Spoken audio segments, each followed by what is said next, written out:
I think their draft concept works in theory against what VP is looking to do here. Rezo, he was really funny because, you know, he's going back to America. He was going to go play with J-Storm, and he was a little like, it's all right. But, you know, he was saying he's waiting. He's hoping for that phone call from VP. Now that he's got one, oh, hold up. Mid, you've got an OD imprisoned into an arrow. Yeah, there's your old classic setup. Imprisonment and arrow together and no one.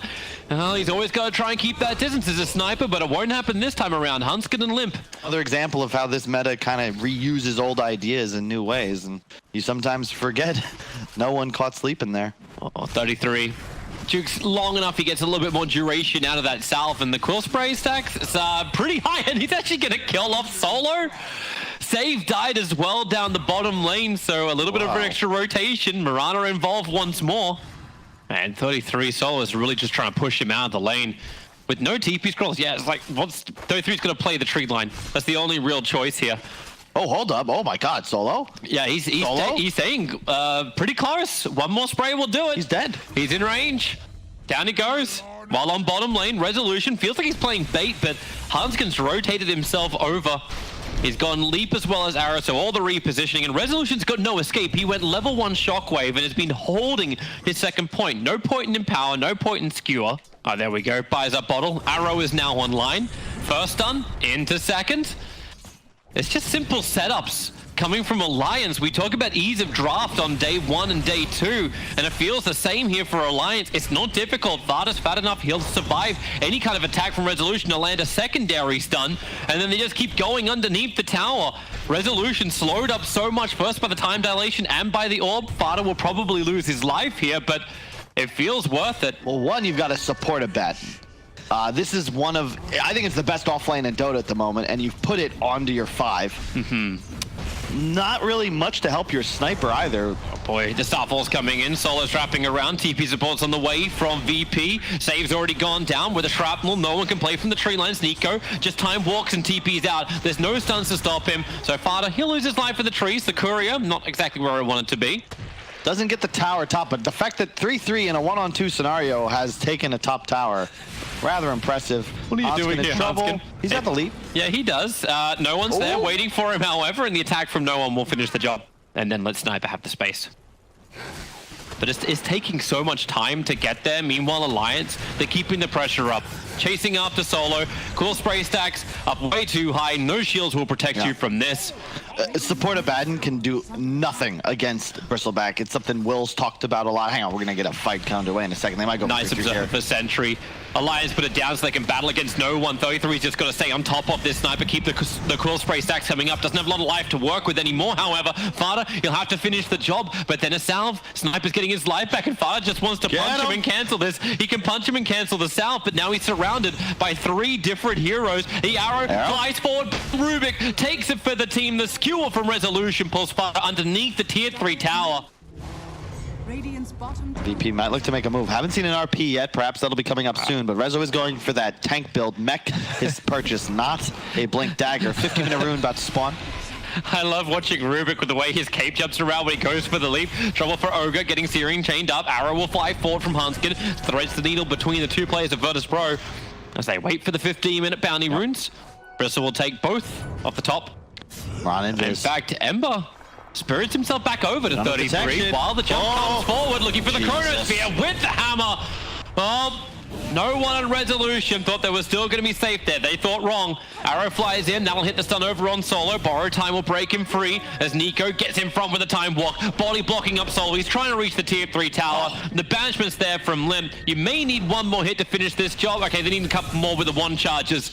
VP, you can bring 5 heroes. You cannot initiate on this target. You would lose that fight. This is nice. Observer and Sentry down for Virtus Pro. They understand the Moonlight Shadow Alliance are moving up. Resolution, he's standing on top of the Sentry one. Almost feels like Bates. Get the double RP off, allowing no one the time to attack him, but that defensive imprisonment, it's saving the Faceless Void, and Resolution's kind of trapped here. Abaddon staying in the middle of the fight too. Here comes Epic Kid. It's a 1-for-1 trade off the two big AoE controllers are down. Limp is on the run, stuns onto Solo. Limp still built up a hell of a lot of int, but he doesn't have enough life to fight with, and that's why the Spirit jumped forward. Defensive imprisonment. Epikid still waiting for the fight. Solo's going to be there with him to bring down the OD, and now they can move to the Bristleback, and we test your theory, Kyle. Can they actually kill him off? If no one can keep the range, if no one cannot catch that arrow.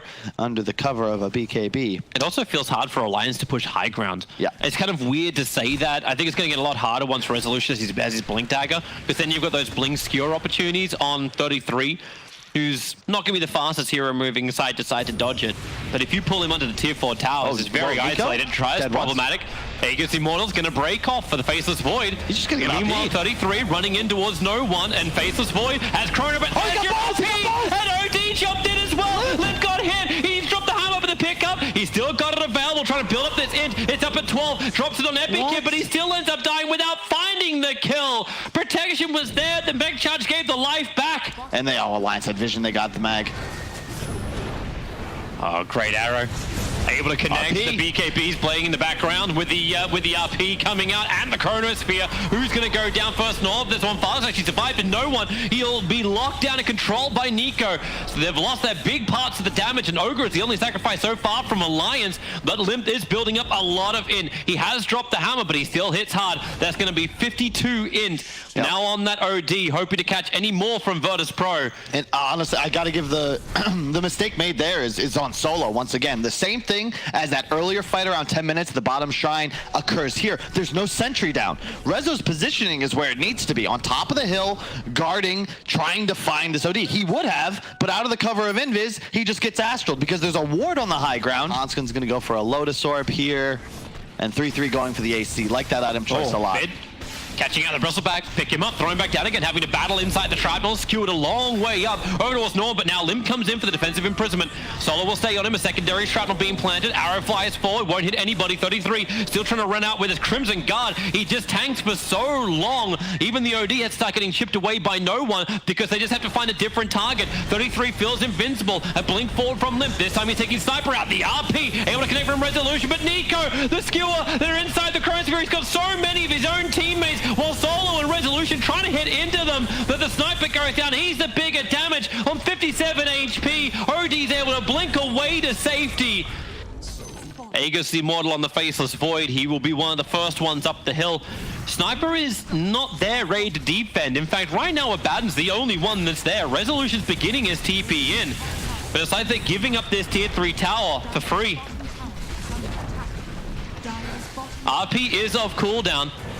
With Sniper arriving, some chip damage into Nico. OD jumps forward, already starts over on Abaddon. They've already triggered the borrowed time on him. Nico, Chronosphere, he caught no one. That's the big target underneath the fountain. It won't even matter. No one goes down. He'll have buyback available, so will the Magnus. And now they have to go ham here, Virtus Pro, to make this worthwhile. But 33, he's the frontline tank. Limp still ready to go. He's a 24 install and drops the hammer. The BKB is good from no one, but it will be a dieback if you cannot get some extra distance. The arrow fly spot of 5 seconds on over on Magnus. God. Nico jumps for that one as well. Even the sad trombonist, no one trolling his own teammates. A skewer, pull Nico into the pit. One attack from the fountain will be all they get. And GG is what Alliance will get.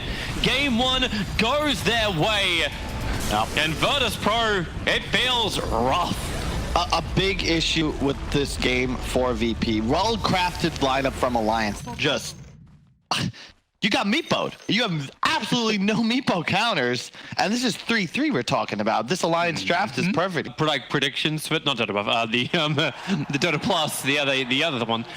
Predictions for this. Hey, this would be a good way to start. Disruption off. Here we go, VP. You showed that meepo who's boss.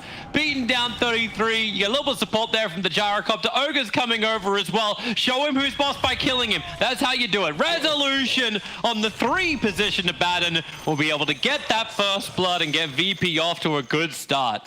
With the silence, you can't double, you can't do anything. And there's so much follow-up for it. Nets from Meepo, who's actually got a DD and chasing no one. Yeah. Has 1 drain remaining, however. He just missed his first net, however, so no one. There goes your drain onto 33. Has to create the space, and he's able to do so. No one has Crypt Swarm, but he doesn't even need it. He'll kill off no one the old-fashioned way. 3-3 knows it, too. Dire side just see the Meepo's farm pattern way too clearly. And Resolution save, they know. Support rotated in towards the mid. Nico has to call down underneath his own tower to dissuade Resolution. Wow. Oh, Safe, that won't matter. No! Not like this! Nico, baby, going for the efficiency on his 20-stick magic wand. And if anyone can tell you... Oh, God. It's me. Well... Now it's Alliance who have to try and regather themselves. 4 players from Virtus Pro coming to bottom lane. No one with Exorcism up wants to fight. Nico will arrive, and he can call down into the tree line with a level 1 flag cannon. He won't do that much damage, but Limp and Hanskin, now they'll both come into. They need to kill off no one. They need to kill him off quickly, get rid of that Exorcism, and they're probably going to be able to do it with 33. It's also here. A perfect net holds Resolution in position. The borrow time will come out. Nico is pushing the tier 2 tower on top. Lena's cleaning out the bottom. So where do you go? You got a creep wave coming with you, but the TP is Gyrocopter over towards the shrine. They're ready to fight. The Earthbind catches down too. The Meepos are coming in. Huge damage. Save's already gone. The Lightstrike Array holding Abaddon in position. He'll at least have the borrow time to bring him back up again, but no one has to be the next target. Limp's just trying to get himself out of there, unable to do so. 33 dropping very low on the Meepo. He tried to E-Blade and control himself up, but Resolution was there with a miscoil to finish the job. In fact, it was no one who got the kill on him. And then moves to his next target, over to Nico, a 3-man silence as Alliance all grouped up for it. And Lena trying to create some space with the Lightstrike Array. Still not enough. It's a triple kill for no one. He's caught up. Dude, it's insane. Where he is right now is where he's kind of been sitting every single time Virtus Pro have been pressuring bottom. He's always pushing in the top lane, and he's always doing it solo, well away from everyone else on his team. SD is going to go down. Looks like 33 is in a lot of trouble as well, but then he'll bring in a couple of others. Just BT himself away to safety. And now with a call down, they just want to create space. It's a disengage until you're ready to go again. They get the Exorcism out. Lena will probably lose her life for it.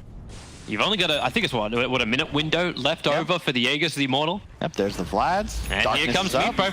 He'll jump up. Nightmare over on Night Stalker, so he's not ready to fight just yet. No one. The shield will break him free of the Earthbind. Nico getting a lot of damage out. The cooldown is perfect. Right on top of Virtus Pro. They'll E-Blade pop at least onto Abaddon. The tier 3 tower is taken. Range racks with it. And that fortification, there's nothing there that really stops him from fighting. No one BKB. Alliance just stand their ground. No one's BKB. Just let him sit here on the front lines, but there's no Exorcism anymore. You got the silence out, the damage onto the Meepo. He's so low, but not dead. 160 HP.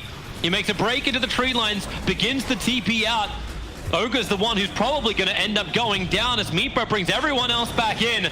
He wants to try and keep this fight going because the Aegis Immortal will allow it. I swear Limbs to spend this entire time either Nightmare now gripped up, Resolution trying to actually help his PEL fight in the front lines, but now he doesn't have his supports anymore. There's too much damage looking to play solo. The one charge is actually keep him alive. And with the Exorcism up, maybe no one feels like they have enough damage, but the damage kind of has already been done. What are they going to do? Roshan's still got another 3-minute spawn timer left, but that's what we know. They don't. So they go into the pit. PL getting stunned up. Shrine has no charge. They can feel a little bit more confident battling in here, but Lim goes up and towards the air now with a call down. BKB, Nico, he's purged, so he's slowed up a decent amount. Can't get instantly into the fight. Hanskin gets picked off in the back lines. So Epic Kid doing what he's looking for, just delaying the time up. Now Earthbind from 33. They need to hold this PL in position, and Resolution, he's dying so quickly. No one's used all of his defensive abilities, and where is this physical damage going to really come from? They're trying to find the real targets. Meepo has gone down. Buyback's available from him, but it's all Virtus Pro now, getting into those lines, ensuring that Alliance cannot dictate the terms of this engagement, and Hanskin may not get out this one safely either. Underneath the tier 2 tower is not a relatively safe position. Epi Kid will claim a double. But you can see Virtus Pro immediately like, whoa, that's a 4-man soul catcher. By the way, every single Meepo taking a ton of damage. You can't be that aggressive as 3-3 until these BKBs fade. And now Virtus Pro push their advantage. They will take a tier 3 tower of their own. The call down trying to clean up the wave, but they focus on the melee racks. They don't want the range. 10 seconds till Meepo is up. The Nightmare keeps Gyrocopter out of the play for the moment, and they have the melee racks, and they're going to go for the kill over the Gyrocopter. Lim, he's silenced for the moment, so he can't interrupt the Fingen's grip of Solo. They get a huge kill. Nico down for a minute, 500 gold, but the Meepo will try and make him pay. But Solo, they need more than just the Bane. TP's out, but once again, Limp, how many times must he get silenced and incapable of interrupting Virtus Pro? They're begging for it, but it ain't there. Can they get another jump? Oh, Epic PL. Kid walking into him, needs to get a They know quick it's real. silence. Resolution's gonna be nearby, so they can't even get the silence off, but they get a fair catch off. Death Prophet backlines, no one has to BKB himself up. He doesn't have that exorcism, but they won't Soul matter Catcher. when they get so much damage into the Meepo. 33, he's trying to find the DPS, but he's losing his life. Meepo is dead for 74 seconds. They realized that they had killed a Bane, but VP had killed their Gyro, right? I kind of really wish you'd have something like a BKB instead of going for this Aghanim Scepter. Need his interruptions. Dire scan, it pings correctly. They know that Limp is nearby. Roshan is low. Meepo will buy back. Homing Limp. Missile's going to chase after save, but Limp's already dead. He'll have his own buyback available. The cooldown doing some decent work. 33, great Earthbind. Needs more damage, however, and maybe they have it, but 33, they're focusing down that one Meepo. He's so low on life. 400, 300. Can they bring him down? He's running towards the north, and Epic Kid's right all over him. 100 seconds on the sideline. Same for the Gyrocopter. That may GG. even just be the game. It's called GG Virtus Pro. They stand against a draft that the panel was like, man, Alliance should have this.